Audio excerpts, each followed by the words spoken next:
Hi, this is Jimmy Dykin, and you're watching GrassRoots TV from Aspen to Catherine's store.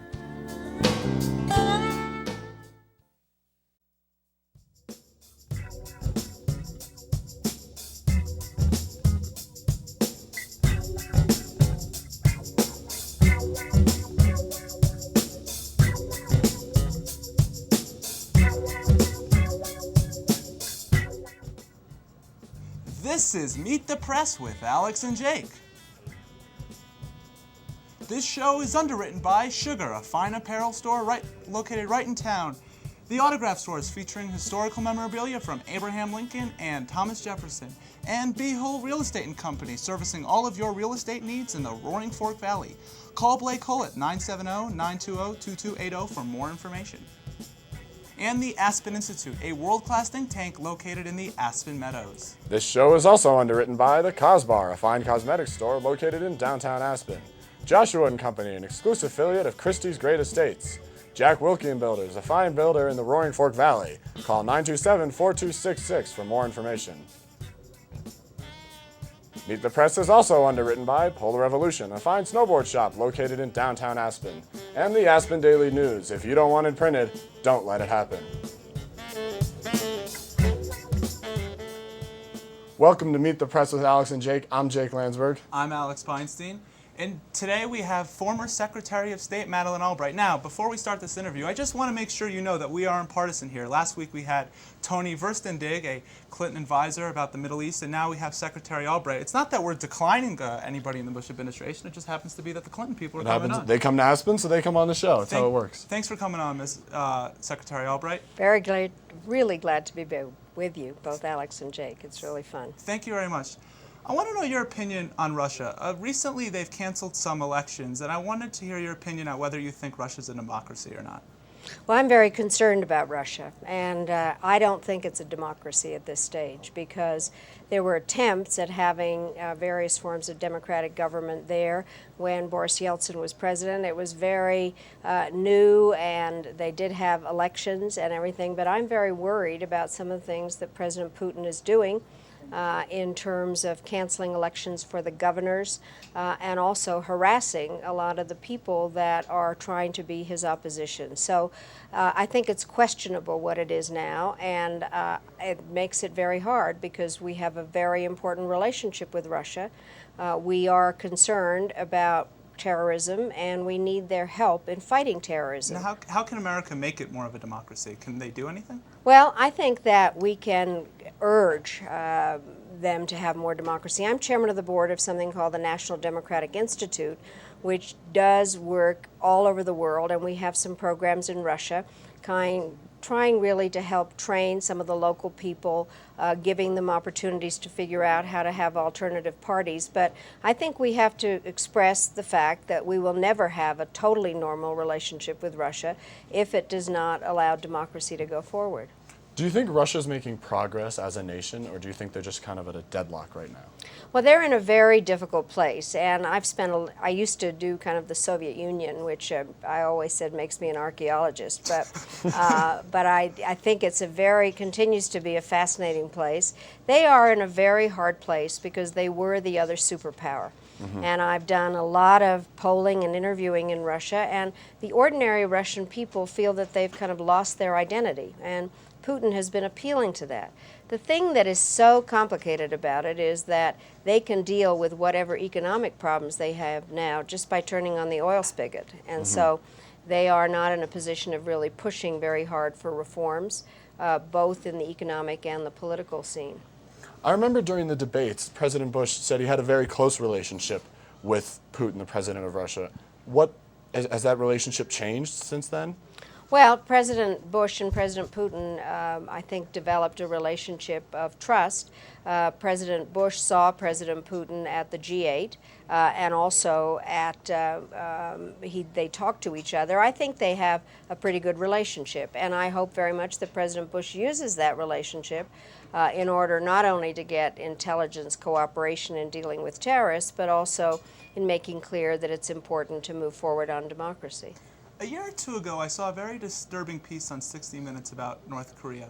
In North Korea, as part of their educational system, they've translated Anne Frank into Korean. Now, why have they done this? They've done this because they're trying to tell their kids that when America comes to North Korea and when we attack them, they shouldn't be scared and they shouldn't give up like Anne Frank. How are you supposed to do something against this propaganda in North Korea? And what do you think of North Korea right now? Well, I have the rather dubious honor of being the highest level American official to go to Pyongyang and meet with Kim Jong-il. We were in the middle of our talks on their nuclear issues. It is a very strange place. He is an ultimate dictator, and the people in North Korea are starving. And I've seen terrible documentaries about how children are eating the barks off of trees, and it is a completely isolated and propagandized regime.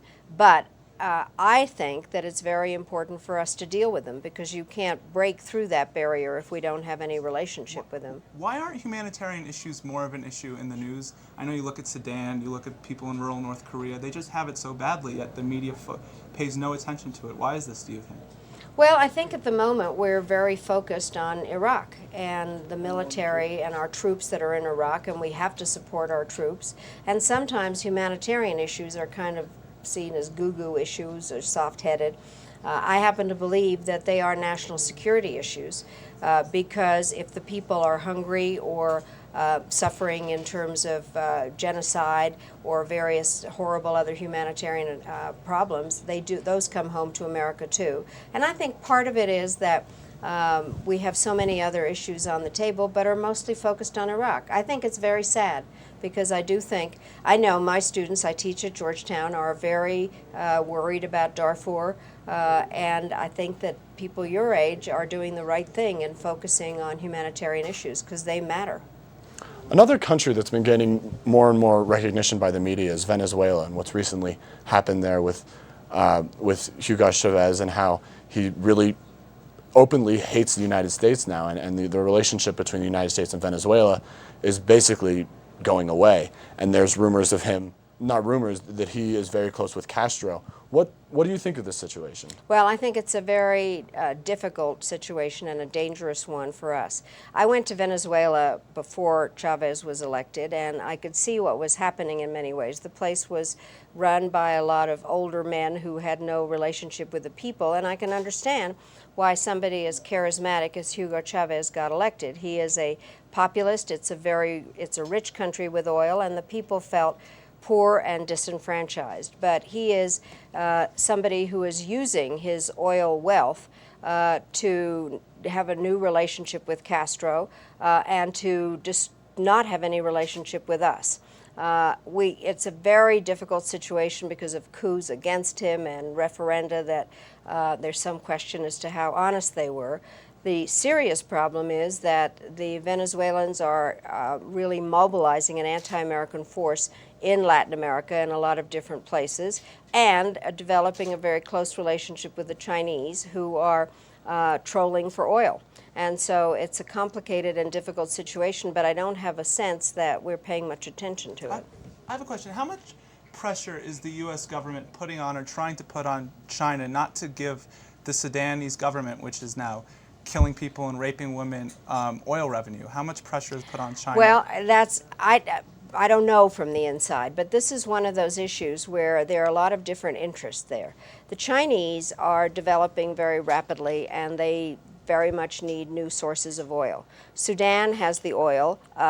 We are pushing on trying to get the Sudanese government to do something about what's happening in Darfur and working, if nothing happens, to take it more to the Security Council, and we don't have control over the Chinese. And I know Russia has also been selling weaponry to the Sudanese government. It just seems like the U.S. is in a position, because we're such big consumers of China and Russia, to maybe put pressure on them not to give them oil revenues, not to sell weaponry, to put economic sanctions on, but we're just not doing that. Well, but you can see the complications of this. The Chinese need oil. They wanted to buy an American company, oil. Well, they're the biggest booming economy in the world. Right, They're gonna need all the resources you know, they one can of the get. things, well, I have had lots of briefings and interviews about the Chinese, and somebody has said that it's like the pusher and the addict, and the problem is we don't know which is which. We are completely dependent on each other at this point. The Chinese, because of our very large deficit, own great proportions of American debt. We have consumers that want to buy Chinese goods. The Chinese want to export. So there is a relationship that makes it hard totally to push them on everything. And one of the hardest parts, I think, about high-level policy jobs is that you have to balance these different aspects of which issues you're really interested in. I want to also take a minute to talk about another aspect of China, and that because they're such a booming economy, their education is really growing. And under President Clinton, higher level of education, I think it was more subsidized. It was easier, it was more easily accessible, especially financially. Now China, there's so much education going on there, especially higher level education. What's happened in the United States? Why can't we keep up with them? Well, I think it's a very good question, because one of the issues here has been student loans and a variety of things that make problems for students in college levels. And then I must say, you probably all are getting a great education here in Aspen, but I think there are real questions about the level of education in other parts of our country and the scientific knowledge. And it's one of the things that happened in the 50s, back in the dark ages, when the Russians sent up Sputnik, then there was a lot of interest in American schools how to improve the science program. And I hope very much that as we think about how to compete with other countries that do have subsidized education, that we think very much about the problems in our own educational system. There was also another thing brought up the other day when we saw you at the Lieberman-McCain talk, and Thomas Friedman stood up and asked a question, and he asked, what happens if a Chinese automaker decides to buy General Motors? And Thomas Friedman's writing a lot about China because I guess it's the hot topic nowadays. What's your opinion on that if China decides to start buying these huge American corporations? Well, I think that, again, this was something that came up before where people were talking about the fact that the Japanese might buy up all our corporations. I think there probably will be more buying of American corporations, and it goes to what Tom Friedman has been writing about, which is that the world is flat and that basically we're all related with each other, and that the question is what is best for our economy and the consumers. And I think that one has to look at it case by case, and whether we did the right thing in being against the Unical sale or making it clear to the Chinese that we weren't going to go forward with it, because then it makes the Chinese go someplace else to find their oil, and Unical is not a totally American company anyway. And there are very few totally American companies. I'd like you to elaborate on a point you made before, and that was that when people are poor and are in poverty and disparate situations, that could lead to terrorism and other actions as a national security standpoint. I'd like to bring this up concerning Africa. Professor Sachs argues in his book, The End of Poverty, The Economic Possibilities of Our Time, that if we don't give aid to Africa and we don't help them lift up and get out of their despotic situation where people are dying of HIV/AIDS and dying of malaria, that they could become terrorists and they could become dangerous. Why doesn't our government see it from this perspective and give more money towards Africa?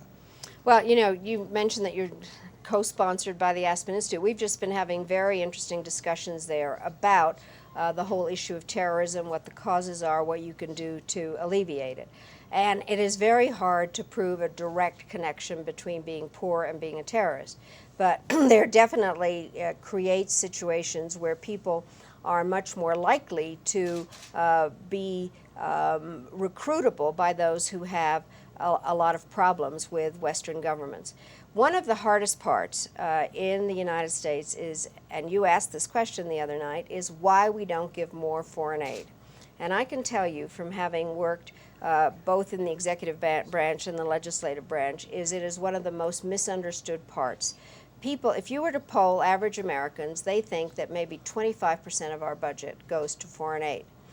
Trying to sell foreign aid on the Hill is like trying to persuade people to jump off a bridge. But people also, when you poll them, say they care about poverty and they care about these issues. And the hardest, I don't know is to what convince them that we're it pretty is. frugal. Well, there are a lot of people who say, well, the government isn't going to do it, let's give it privately.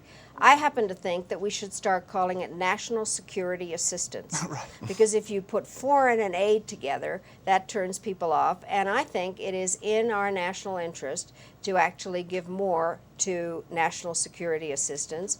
And that, as somebody that was Secretary of State, I understand it's important to protect America, but you have to figure out what the best way to do it, and I think we should give more. I have a question also on the Africa thing, and Alex mentioned this in his question the other day also. How much pressure exactly did Live 8 put on the G8 summit? How much did Live 8 affect everything? I mean, it was a worldwide thing. Everybody knew about it that was connected to the media in one way or another. How much pressure did it actually, how much of a difference did it actually make in their decisions? I think that it was influential, but I think it's very hard to judge it because of the tragedies in London, and so there was some diversion from that. It re-raised the level of interest in it. The question is whether the money that the Bush administration pledged to this is real money or double counting, and so we have to see. But clearly that kind of pressure is important, but it can't be a one deal thing. I have had conversations with Bono, and the kind of work that he has done, for instance, in terms of working with governments to forgive debt and move the process forward and constantly stay with it, is what happens. Because while having a huge concert is great, it's not enough. I was actually in London during the bombings and the Live 8, and it was interesting watching the mood change, because after Live 8, everybody was so happy. And then, of course, London got the bid for the Right. Olympics, and the entire city was just, it couldn't have been better. And then, obviously, the terrible attacks that happened to the underground system and the buses. And it really changed the mood, and everybody kind of forgot about Live 8. So I got an impression, because I was there, that maybe people kind of forgot about Live 8, and then the G8 summit had some pressure relieved off of them because of that. I think that happened, but I do think that some aspects of the G8 meeting were useful. It's something that Tony Blair is dedicated to. He has, you're president of the G8 for a whole year, so it's something that he has said is very important to him, and I think he will continue to press. Two more questions on the subject of giving money towards Africa. A, besides just giving money and canceling debt, is there any talk in the U.S. of potentially scrapping subsidies along with the EU scrapping subsidies, so Africa isn't at a disadvantage and in fact trade can become fair trade, because they don't have a chance if we're giving subsidies, and it just makes it uncompetitive? And secondly, as a former Secretary of State, how much do countries dislike us when we're so frugal? You look at countries like Norway and Sweden, and they give more than the money they promised. They give more than 0.7% of their GNP, yet we give significantly less. Do countries really hate us for this? Well, I'll start with that. I finished a poll a couple of years ago where it was recognized, and this was a huge poll, 38,000 people in 16 different countries, sponsored by Pew. And people understood that there was a widening gap between the rich and the poor. And to a great extent, they thought they loved our technology and they liked our people, but they basically thought we were selfish, that we were contributing to the widening of the gap. But at the moment, I think they hate us for other things. And there is a huge concern about what we're doing in Iraq, what we're doing about nuclear proliferation. And that makes me very sad, because I was very proud to represent America. I think we're a very special country. I do think we're exceptional, but I don't think that exceptions should be made for us. On the question that you about subsidies, I think it is one of the hardest parts, because it's all being done through various negotiations at the World Trade Organization, and it has to do with where the Europeans are on agricultural subsidies. It has a lot to do with our tariff programs. But I do know this, that a lot of the African countries that produce primary products, if they can't get them into this country, then they have no trade system. And the best way to get out of poverty is through trade. Absolutely. And when we were in office, we passed something called the Africa Growth and Opportunity Act, which was an attempt to try to expand trade with Africa rather than just giving assistance. And so it is a problem, there's no question. But as you get more and more into politics, you'll see it's very hard on some of these, because there's some very powerful people who are in the states that want to keep certain tariffs on. What is it that changed, off the subject of Africa a little bit, what is it that changed that when the Bush administration came into office, that all of a sudden it feels like everybody else hates the United States? When Clinton was in office for his 8 years, it seems like the United States was on much better terms with everybody. And then Bush came in, and even pre-9/11, there was a lot more tension with him. What do you think that changed? Well, there's a little bit of nostalgia about the Clinton administration. I mean, not everybody loved us all the time, but I think we came at this very differently. Before I became secretary, I was at the United Nations, our permanent representative. And I did say that we were either the managing partner or the first among equals, but the emphasis was always on the noun, the partner, because we saw that America's strength was multiplied if we in fact worked with others. And we worked through the UN, we expanded NATO, we talked about the importance of trying to share the burden, share the responsibility. I think the thing that turned people off right away was the fact that President Bush and his people were not interested in the Kyoto Protocol, which had to do with global warming, and also that we didn't take any interest in the International Criminal Court, and basically made it clear that we were going it alone.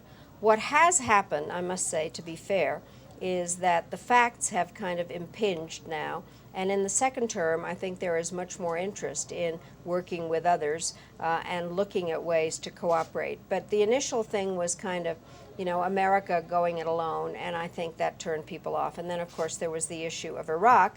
9/11, everybody was with us, and there was a great deal to build on, and there was a lot of support for our positions in Afghanistan. But then when it was decided to go into Iraq, that complicated the situation. Again, as a Secretary of State, how much do other nations and countries care about how many innocent Iraqi civilians have died? I know that they say 25,000 have died. There's reports that even more have died than that. And yet you go to like a FoxNews.com, and I looked at this the first day it came out on CNN.com. I couldn't even find that there was a recent number coming out. It seems like in this country it doesn't even matter that 25,000 innocent Iraqi civilians have died, yet 50 Western deaths happened. And although it was horrific, it made it as if like that was the worst thing that ever happened. But yet so many innocent people are dying in Iraq, and yet nobody cares. Well, I think and that do other countries care more? Other countries do care, and I think that our problem is there's no question that an American life is very valuable, but it can't be more valuable than somebody else's life. And we aren't even focused properly on the number of Americans that have died, but we certainly never mention or very rarely mention the number of Iraqis who have died. And to some extent, we don't know how many of them have died. And it is a major tragedy, and it is one of the things that makes America not very respected at the moment. We only have a few minutes left. So I want to talk about, we mentioned just before the show started how there's one former Secretary of State, yourself, and Condoleezza Rice, the current Secretary of State, have quite a little history together. Would you like to expand on that? What's interesting is in 1977, my father, who was Dean of the Graduate School of International Studies at the University of Denver, died, and I was obviously at home, and there were many flowers. And you're originally from Colorado. From Colorado. I grew up in Denver. And there was a ceramic pot in the shape of a piano with philodendron leaves coming out, and I asked my mother who sent that. And she said, it's from your father's favorite student, Condoleezza Rice. Favorite? Favorite. She had gone to the University of Denver as a music major, hence the piano. And then for distribution or whatever, she took international relations from my father. And he persuaded her to become an international relations major. She then went to Notre Dame for a master's and came back and was working on her PhD with my father when he died. And so in 1987, when I was working for my long string of losing Democratic presidential candidates, I called her up because my job was to find advisors. And I thought, perfect. She is a Soviet expert. She teaches at Stanford, a woman, African American. So I called her up and asked her to come and help with Michael Dukakis. And she said, Madeleine, I don't know how to tell you this, but I'm a Republican. And I said, Condi, how could you be? We had the same father. How would you rate your father's favorite student? Well, I think we disagree a little bit on what. Well, like you said, she's a Republican. She is a Republican, but I talk to her sometimes, and I say, Condi, I channel with him better than you do these days. What do you share with her? Where aren't your differences? Well, I think what I do share with her is I think she is making it very clear that diplomacy is important. She's making it very clear that this is a very important period of history. I know how proud she is to represent the U.S., and she was very interesting. There was a dinner for all former secretaries of state that we gave in her honor in May, and she made a point, because Colin Powell was there, that if she stays Secretary of State for 4 years, which she expects, it will be 12 years since a white man was Secretary of State. Not bad. So we share a lot, and I wish her well, because no matter what our disagreements, and this was the message from McCain and Lieberman, is this is a great country, and it does need bipartisan support. And that's why you said the government should be in Aspen. Absolutely. So bipartisan. It was great. Were you kind of disappointed, though, that she didn't get through the Senate unanimously like you did, or you think they No.